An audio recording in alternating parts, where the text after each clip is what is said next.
Good morning, students. Welcome to the online classes. Students, last class में हमने differentiation जो chapter है वो कंप्लीट कर लिया है. ओके और आज हम एक नया चैप्टर स्टार्ट करने वाले हैं, एप्लीकेशन ऑफ डेरिवेटिव्स.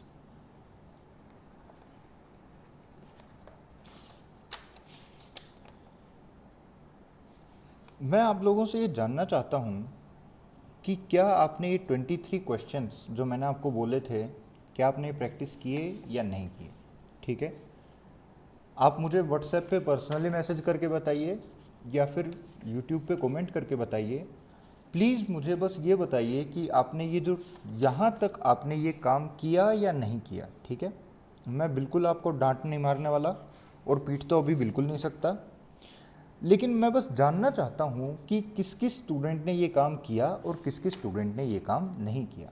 आप बस यस और नो मुझे बता दीजिए कि सर हाँ काम किया, या फिर नो बोल दीजिए कि नहीं सर काम नहीं किया. अगर आप यस और नो कुछ भी नहीं बोलेंगे तो एक पॉसिबिलिटी है कि विद इन ए वीक मैं आपके घर आके बैठ जाऊँगा. ओके, ये बात पक्की है कि आपने ना यस बोला और ना नो बोला तो एक पॉसिबिलिटी जनरेट हो जाती है कि within a week before 21 June मुझे आपके घर आना पड़ेगा. और इसलिए नहीं कि आपके घर आके मैं आपको डांट मारना शुरू कर दूंगा और पीटना शुरू कर दूंगा, बल्कि इसलिए क्योंकि फिर मैं जानना चाहूँगा कि जब हम इतना स्लो पढ़ रहे हैं और ऑनलाइन पढ़ रहे हैं तो फिर भी ऐसी क्या परेशानी आ रही है आपको जो आप पढ़ नहीं पा रहे हो. आपकी परेशानी दूर करने के लिए, ना कि आपकी परेशानी और बढ़ाने के लिए, आपसे पर्सनली बैठकर बात करने के लिए कि भाई क्यों परेशान हो, होमवर्क क्यों नहीं कर रहे हो, रिप्लाई भी क्यों नहीं कर रहे हो. आप बस यस बोल दीजिए हाँ सर मैंने किया, या फिर नो बोल दीजिए नहीं सर मैंने नहीं किया. बस मुझे इतना चाहिए और 21 जून से पहले पहले प्लीज़ रिप्लाई करिए. ठीक है, अगर आप मेरी वीडियोस देख रहे हैं तो. अगर वीडियोस ही नहीं देख रहे हैं तो फिर तो भाई क्या कर सकते हैं. चलिए, तो चलिए नेगेटिव नहीं एक पॉजिटिव एटीट्यूड के साथ चैप्टर स्टार्ट करते हैं, एप्लीकेशंस ऑफ डेरिवेटिव्स. स्टूडेंट्स, ये एक बहुत शानदार और बहुत ही इम्पोर्टेंट चैप्टर है. ये चैप्टर आपको आगे जब जब आप मैथ्स पढ़ेंगे तब तब I think most useful chapter है. It is the most useful chapter. Okay, mathematics के सबसे यूजफुल चैप्टर्स में से एक है. आइए देखते हैं इसमें क्या है. जो dy बाई डी एक्स हम फाइंड आउट करते हैं, या फिर एक फंक्शन है उसमें एफ डैश एक्स जो हम फाइंड आउट करते हैं, उसका एक ज्योमेट्रिकल मीनिंग होता है. ओके, और ज्योमेट्रिकल मीनिंग ये होता है कि मान लीजिए ये फंक्शन है एफ एक्स है और इसमें एक पॉइंट पर आपने टेंजेंट ड्रॉ करी. ठीक है, तो इस टेंजेंट का जो स्लोप होता है वो हमको dy by D X at that point x equal to C पर फाइंड आउट करें तो वहाँ से मिल जाता है. ओके, एक और मीनिंग इसका ये है कि dy by D X is rate of change of y with respect to x. Okay, क्योंकि अगर हम इसको माइक्रोस्कोपिक लेवल पर देखें, बिल्कुल छोटा सा एकदम जूम कर दिया हमने इसको, तो ये जो हाइट है ये डेल्टा y है और ये वाली जो लेंथ है ये डेल्टा x है और ये एक यहाँ पर राइट एंगल्ड ट्रायंगल बन रहा है. ठीक है, इस राइट एंगल ट्रायंगल में ये एंगल 90 डिग्री है और ये आप बोल सकते हैं dy है और ये dx है. ठीक है, डेल्टा y और डेल्टा x में कोई बहुत ज़्यादा डिफरेंस नहीं होता. डेल्टा y जनरली थोड़ा सा आप बोल सकते हैं कि y2 माइनस y1 है. ठीक है, y2 माइनस y1, और dy भी एक्चुअली y2 माइनस y1 है बट y2 अप्रोचेज y1. ठीक है, यानी कि dy जो होता है ये तो बिल्कुल छोटा होता है, डेल्टा y बड़ा भी हो सकता है. सो एक्चुअली ये छोटा सा ट्रायंगल बना हुआ है और ये dy लिखा हुआ है. ठीक है, अब dy बाई डी एक्स वही तो होगा, ये वाला जो एंगल है थीटा, अगर हम इसका टेन थीटा लें तो वही तो होगा dy बाई डी एक्स. ठीक है, और dy is nothing but y2 minus y1 और dx is nothing but x2 minus x1, ठीक है।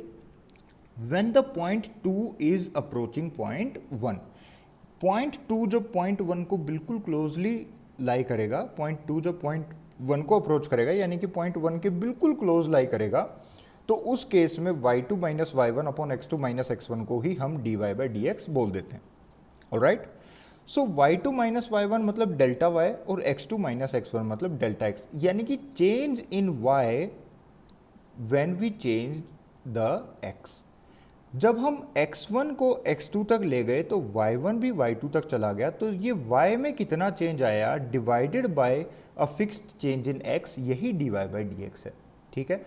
सो ज्योमेट्रिकल मीनिंग और rate of change of y with respect to x, इन दोनों डेफिनेशंस के बेसिस पर अब इसकी बहुत सारी एप्लीकेशंस पॉसिबल हैं, ठीक है। सो वन बाय वन हम सारी एप्लीकेशंस को डिस्कस करेंगे।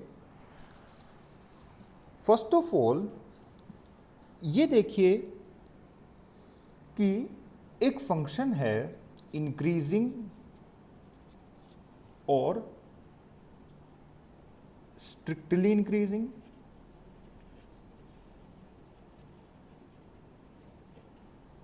डिक्रीजिंग और स्ट्रिक्टली डिक्रीजिंग। इन चार टर्म्स के बारे में हम बात करते हैं, ठीक है। कोई फंक्शन इंक्रीजिंग है तो उसका ये मतलब है कि वो इंक्रीज कर रहा है।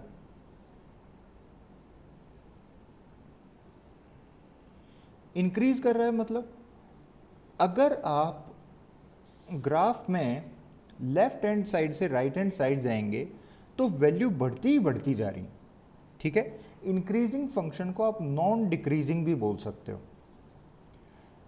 यानी कि इसकी वैल्यू कभी भी कम नहीं होगी, ठीक है, इसकी वैल्यू बढ़ती ही बढ़ती जाएगी। ये यहां पर देखने में लग रहा है कि जैसे वो नीचे आ गया, एक्चुअली वो नीचे नहीं आया, ऐसे ऊपर ही जा रहा है, ठीक है। सो ये है इंक्रीजिंग। स्ट्रिक्टली इंक्रीजिंग मतलब, स्ट्रिक्टली इंक्रीजिंग का मतलब ये है कि वो एक पॉइंट पर जाने के बाद ऐसे फ्लैट भी नहीं हो सकता। इंक्रीजिंग ग्राफ किसी पॉइंट पर हॉरिजॉन्टल भी हो सकता है, लेकिन स्ट्रिक्टली इंक्रीजिंग जो है वो हमेशा ही इंक्रीज करता है। ओके स्टूडेंट्स, देखिए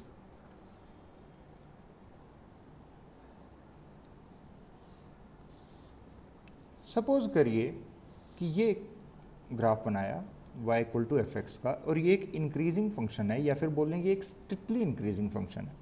x1 x2 कोरस्पोंडिंगली यहाँ पर आएगा f ऑफ x1 और यहाँ पर आएगा f ऑफ x2।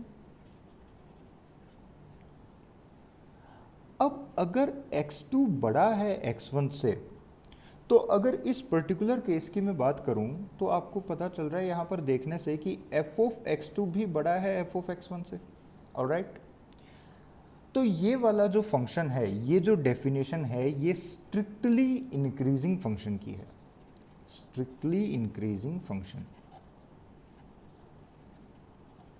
और अगर केवल इंक्रीजिंग की बात करें, केवल इंक्रीजिंग की बात करें और x2 हम ले लें ग्रेटर देन x1, तो इसका मतलब ये होगा कि f of x2 is not less than f of x1, या फिर आप बोल सकते हैं कि f of x2 is either greater than f of x1 और it is equal to f of x1। Alright students, जैसे ये वाला फंक्शन एक पॉइंट पर जाकर वो फ्लैट अगर हो गया, तो यहां पर अगर आप x1 और x2 लेंगे तो देखिए f of x2 is equal to f of x1, है ना। सो स्टूडेंट्स, ये इंक्रीजिंग फंक्शन है, या फिर आप इसे बोल लें ये नॉन डिक्रीजिंग फंक्शन है, कि डिक्रीज नहीं होना चाहिए, इंक्रीज भले ही करे या ना करे, बस डिक्रीजिंग नहीं होना चाहिए।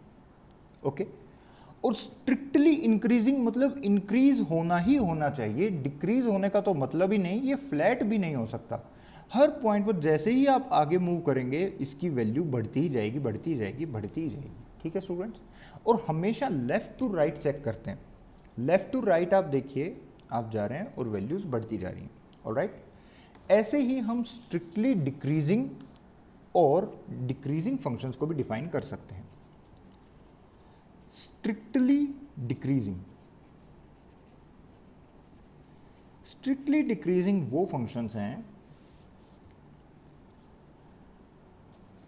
जिनका ग्राफ कुछ ऐसे बनता है।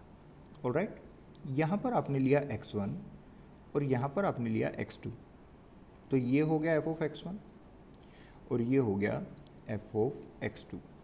अच्छा, इन फंक्शंस का एक एक एग्जाम्पल भी ले लो। जैसे अगर स्ट्रिक्टली इंक्रीजिंग फंक्शन का एक एग्जाम्पल हम लें तो वो हो गया y इक्वल टू एक्स और y equal to X cube, है ना, y equal to X power 5। तो ये जो सारे फंक्शन है ये स्ट्रिक्टली इंक्रीजिंग है। जैसे y is equal to X cube plus X plus 1, ये भी स्ट्रिक्टली इंक्रीजिंग है। ठीक है, y equal to sine X भी स्ट्रिक्टली इंक्रीजिंग है इन द इंटरवल -π/2 से लेकर +π/2। ऑलराइट, इसका ग्राफ अगर हम देखें तो अगर कोई फंक्शन है जिसका ग्राफ कुछ ऐसे बन रहा है तो वो हो जाएगा इंक्रीजिंग या फिर नॉन डिक्रीजिंग। अब इस तरह का ग्राफ हमने अभी डिस्कस नहीं किया है। एक्चुअली ऐसा ग्राफ किन फंक्शंस का बनता है? सपोज करिए mode of x minus 1 plus mode x minus mode of x plus 1। इस टाइप के जो फंक्शंस होते हैं, इसमें एक दो टर्म आप और ऐड कर दीजिए। सो इस टाइप के जो फंक्शंस होते हैं उनका ग्राफ बनता है ऐसे या फिर ऐसे, टब शेप, चेयर शेप या फिर टब शेप या फिर टेबल शेप। ठीक है, वो हम एक क्लास लेंगे और उसमें डिस्कस कर लेंगे। फिलहाल आप ये लिखने की बजाय केवल और केवल ऐसे एक ग्राफ बना लो कि भाई अगर इस तरह का ग्राफ अगर किसी फंक्शन का हो गया तो वो हो गया इंक्रीजिंग या फिर नॉन डिक्रीजिंग। ध्यान देना स्टूडेंट्स, इसमें डिफरेंशिएशन का कोई बहुत ज़्यादा रोल नहीं है। ये फंक्शन इन दोनों पॉइंट्स पे नॉन डिफरेंशिएबल है। डिफरेंशिएबल होना और इंक्रीजिंग होना या स्ट्रिक्टली इंक्रीजिंग होना कोई बहुत ज़्यादा रोल डिफरेंशिएबिलिटी का इसमें नहीं है।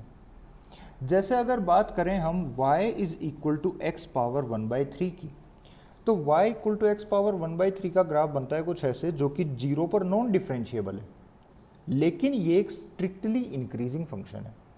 ऑलराइट, सो डिफरेंशिएबल होना एक अलग कॉन्सेप्ट है और इंक्रीजिंग होना या स्ट्रिक्टली इंक्रीजिंग होना एक अलग कॉन्सेप्ट है। ऑलराइट, ऐसे ही स्ट्रिक्टली डिक्रीजिंग जैसे ये वाला फंक्शन, जैसे y equal to minus X, जैसे y equal to minus X cube. Alright, जैसे y equal to cos X in the interval 0 to π। ये सारे के सारे फंक्शन स्ट्रिक्टली डिक्रीजिंग फंक्शंस है और इनमें क्या प्रॉपर्टी होती है that if x1 is greater than x2 और आपने दोनों तरफ फंक्शन f ले लिया, then f of x1 will be less than f of x2। अच्छा, इस केस में उल्टा है, x1 छोटा है x2 से, सॉरी।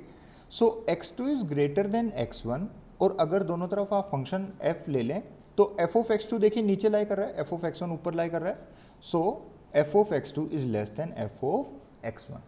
ऑलराइट, जैसे अगर हम कोसेक्स की बात करें तो हमको ये पता है कि भाई जो π/6 होता है वो छोटा होता है π/4 से, लेकिन अगर दोनों तरफ कोस ले लें तो कोस π/6 बड़ा होता है कोस π/4 से। इनइक्वालिटी का साइन चेंज हो जाता है। ये हमने जब इनइक्वालिटीज पढ़ रहे थे तो शायद डिस्कस भी किया था। ऑलराइट, नाउ स्ट्रिक्टली डिक्रीजिंग हो गया। अब डिक्रीजिंग कैसे बनेगा?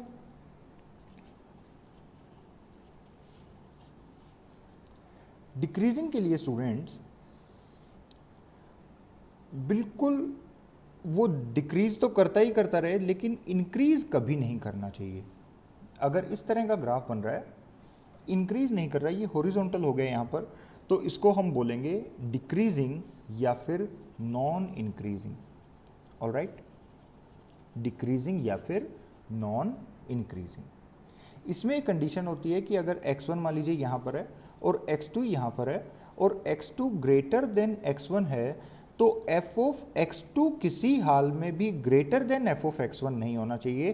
f ऑफ x2 या तो छोटा हो जाए f ऑफ x1 से या फिर इक्वल टू हो जाए f ऑफ x1 के। ऑलराइट स्टूडेंट्स, चलिए अब अगर एक फंक्शन स्ट्रिक्टली इंक्रीजिंग है या फिर स्ट्रिक्टली डिक्रीजिंग है, इन दोनों केसेस में और उसका डिफ्रेंशिएशन एग्जिस्ट कर रहा है, वो डिफ्रेंशिएबल है, उसमें कोई भी शार्प कॉर्नर नहीं बन रहा। जैसे मान लीजिए शार्प कॉर्नर ऐसे भी तो बन सकता है कि भाई कोई फंक्शन पहले ऐसे डिक्रीज कर रहा था और फिर बाद में ऐसे डिक्रीज करने लगा, है ना, मल्टी डेफिनेशन फंक्शन है, और यहाँ पर एक ऐसे शार्प कॉर्नर मिल गया। तो ये ध्यान रखना कि अगर शार्प कॉर्नर नहीं है और स्ट्रिक्टली इंक्रीजिंग है और स्ट्रिक्टली डिक्रीजिंग है और वो डिफरेंशिएबल भी है, मतलब शार्प कॉर्नर